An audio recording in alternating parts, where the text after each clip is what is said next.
Чаму мы пракрасцініруем? Ці можна гэта неяк змяніць? Якія шляхі да мэты цёплыя, а якія халодныя? І ці можа быць такое, што пракрастынацыя – гэта толькі ілюзія? У гэтым відэо я падрыхтавала для вас 7 найбольш распаўсюджаных прычынаў пракрастынацыі і, адпаведна, 7 парадаў, што з імі рабіць. А напрыканцы роліка раскажу пра мнімую пракрастынацыю і 2 лайфхака, якія значна аблегчаць вам жыццё. Паехалі!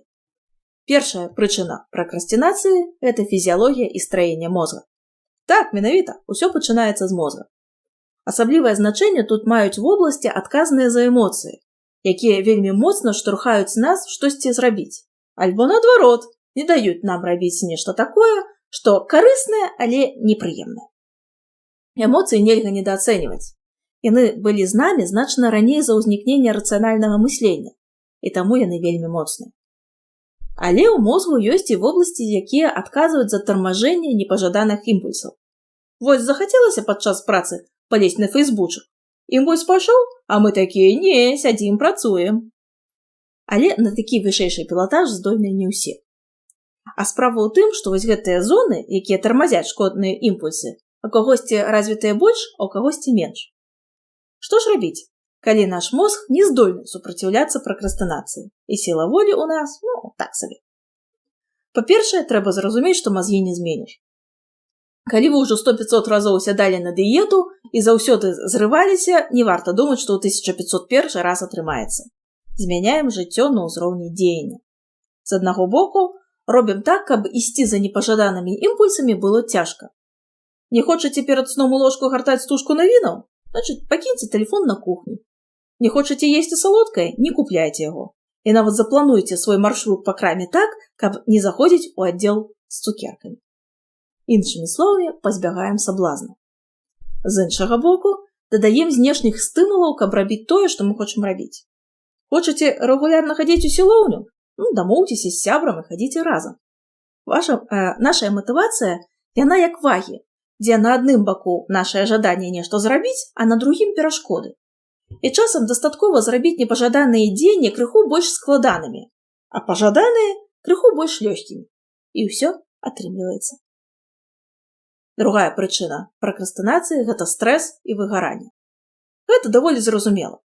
Калі вы знясіленыя, хварэеце, знаходзіцеся ў вострай альбо хранічнай стрэсавай сітуацыі, то вашых сілаў хапае толькі на тое, каб падтрымліваць мінімальны ўзровень функцыянавання, задаволіць фізіялагічныя патрэбы, паесці, паспаць, выканаць руцінныя дзеянні, якія не патрабуюць вялікіх затратаў энергіі, і ўсё. І гэта яшчэ, дарэчы, неблага, бо пры моцных дэпрэсіях чалавек проста ляжыць пластом, і нават дбаць пра сябе на ўзроўні элементарнай гігіены не ў састаянні. Але ў любым выпадку, калі рэсурсаў мала, любая нязвыклая альбо творчая задача становіцца непад'ёмнай і выклікае розныя непрыемныя пачуцці. Страх і трывогу, і пачуццё бездапаможнасці, а часам і раздражненне, і гнеў, якія, асабліва калі такая задача звальваецца на нашу голову нечакана. І гэта падобна на змучаных ад мацярынства маладых жанчын з маленькімі дзецьмі. Дзіцё разліло кампотік, і гэта выклікае ўспышку ярасці. Бо на тое, каб прыбраць, перапрануць, памыць, і халоднае на тое, каб усе гэтыя дзеянні прадумаць, вырашыць, што зрабіць зараз, а што потым, на гэта проста няма рэсурсаў. Што рабіць? Натуральна, аднаўляць рэсурсы. І пачынаць трэба з рэсурсаў біялагічных. Мы часта чуем пра эмацыянальнае выгаранне, але не ўсведамляем, што аснова гэтага стану яна біялагічная. Мы выгараем цялесна. І таму трэба памятаць пра 3 кіта цялеснага дабрабыту. Гэта сон, ежа, фізічная актыўнасць. З гэтых 3 сон – аснова.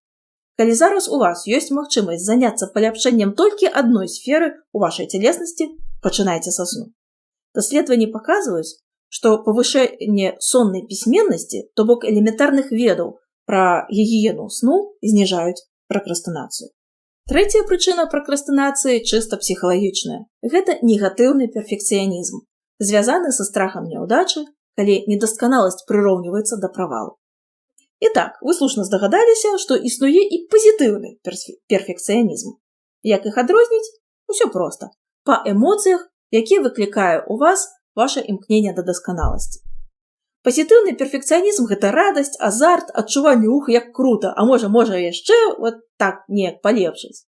А негатыўны – гэта нервовасць, гэта страх правалу, гэта адчуванне, што калі зраблю недасканала, гэта ўсё адно, што правалюся, а правал, у сваю чаргу, адчуваецца не як нейкая непрыемная, але перажываемая падзея, а як перакрэсліванне ўсёй асобы ў цэлым.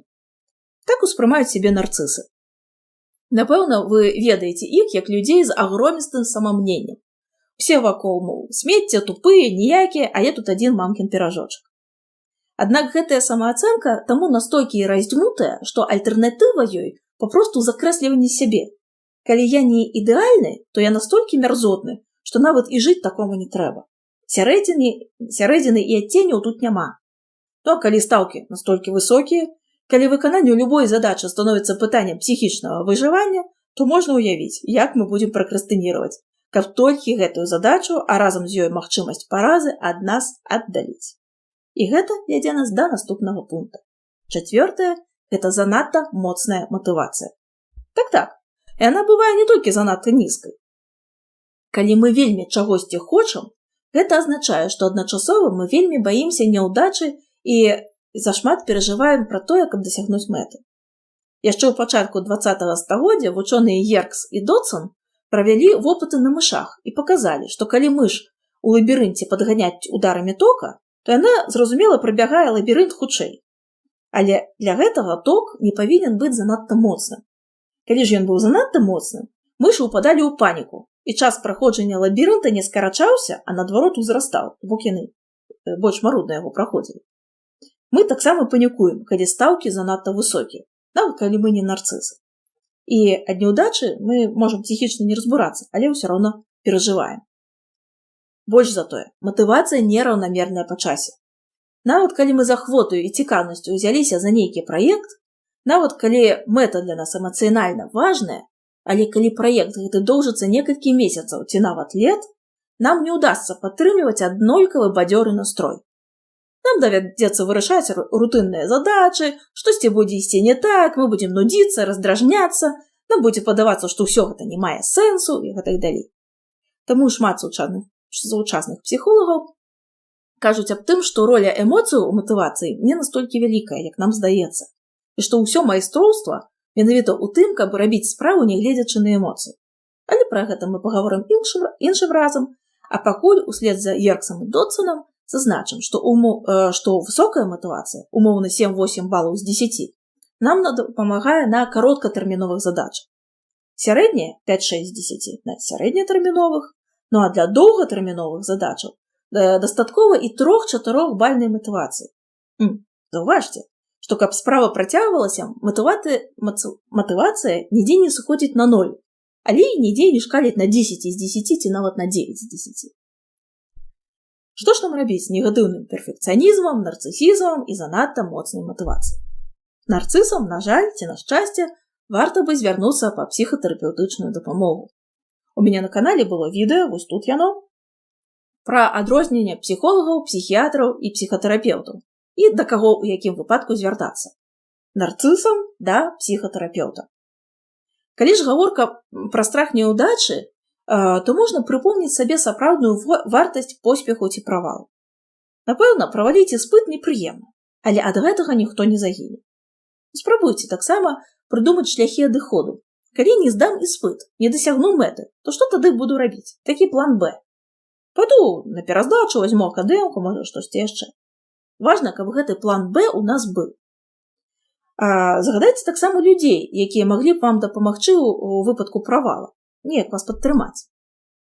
Калі ж у галаве толькі катастрафічныя сцэнары, давайце іх дадумаем і давядзем да абсурду.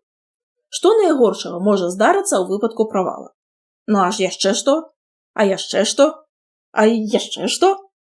Калі дойдзеце да таго, што з-за вашага праваленага экзамена на зямлю зваліцца метэарыт, усміхніцеся і выдахніце. Вось гэтага дакладна ўжо не будзе. 5-я прычына – гэта эмацыянальна нязначная мэта. Тут мы ізноў вяртаемся да мозгу і працэсаў, якія ў ім адбываюцца. Як мы высветлілі ў першым пункце, за рацыянальнасць і эмоцыі адказваюць розныя зоны мозгу. Пры гэтым тыя, што адказваюць за эмоцыі, значна больш старажытныя і моцныя. Менавіта таму тое, што звязана для нас з пазітыўнымі эмоцыямі, мы выконваем папросту неўтрымальна. Яркі прыклад – закаханасць. Калі мы закаханыя, мы можам увесь горад аббегаць у пошуку падарунка для каханага ці каханай. І нам нават вершы хочацца сачыняць. І нічога нам не ляніва. І наадварот, калі мэта выклікае эмацыянальную агіду, нуду, страх ці адчуванне, што мне гэта не патрэбна, вельмі цяжка змусіць сябе да яе крочыць, асабліва на доўгі перыяд. Прыклад – паступленне ў ВНУ, якая вам не цікавая. Гэтую мэту дасягнуць складана, трэба шмат рэсурсаў.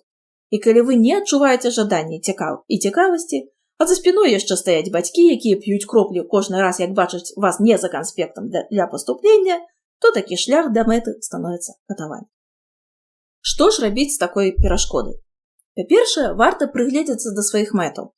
Ці яны напраўду вашыя? Ці яны важныя для вас асабіста, менавіта эмацыянальна? Можа, нейкіх мэтаў вам сапраўды не трэба дабівацца? Бо фраза «я не лянівы, а энергія зберагаючы» – гэта насамрэч зусім не жарт. Мы менавіта такія і ёсць. Па-другое, калі мэту ўсё ж дасягаць трэба, а яна непрыемная, паспрабуйце зрабіць працэс яе дасягнення больш лёгкім. Няхай справа і непрыемная, але не складаная. Тут ёсць шмат шляхоў. Ад дэлегіравання функцыі да разбівання задачы на маленькія крокі і ўзнагароджвання сябе за кажды невялікі поспех. І з гэтым звязана шостая прычына пракрастынацыі – засяроджванне на выніку, а не на працэсе. Даследаванні 2018 года паказваюць, што калі мы трацім высілкі на дасягненне выніку, наша пракрастынацыя ўзрастае. А вось калі нам падабаецца сам працэс, пракрастынацыя змяншаецца. Быў нават такі эксперымент. Сабралі падлеткаў, якія любяць маляваць. І для пачатку запрасілі іх проста нешта намаляваць, дзеля прыемнасці. Яны гэта зрабілі, а потым за кожны малюнак падлетка сталі неяк узнагароджваць. Падавалася, вось яно, любімая справа, да яшчэ плюшкі за яе, матывацыя мела паляцець угару. А нічога падобнага. Дзеці пераставалі маляваць. Яны засяроджваліся на ўзнагародзе. Сам працэс пераставаў іх цікавіць. І пачынаўся творчы ступар. Матывацыя працэсам асабліва важная для сярэдняй і доўгатэрміновых мэтаў. Бо калі ператрываць і зрабіць нешта непрыемнае хутка яшчэ можна, то доўга так не атрымаецца. А калі і атрымаецца, то вынік будзе ненадзейны.